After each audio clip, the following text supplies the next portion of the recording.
আসসালামু আলাইকুম। একটা স্বপ্নের কথা বলি।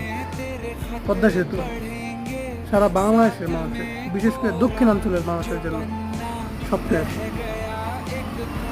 কীরকম স্বপ্ন? স্বপ্নটা পূরণ করতে কতদিন লাগছে? বছরের পর বছর সময় লাগছে। ৩২,০০০ কোটি টাকা লাগছে একটা পদ্মা সেতু নির্মাণ করতে। তাও কত কষ্টে, কত কাহিনী, কত নাটকের পরে পদ্মা সেতুটা আমরা পাইছি।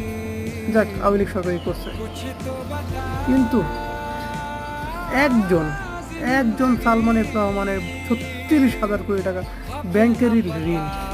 চিন্তা করতে পারেন, একটা পদ্মা সেতু করতে ৩২,০০০ কোটি টাকা খরচ করতে আমাদের ৪০ বছর সময় লাগছে, ৪৫ বছর।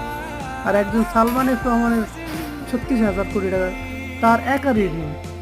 এরকম এমপি মন্ত্রী, বাংলাদেশে কত এমপি মন্ত্রী আছে? ৩০০ জন। এটা কি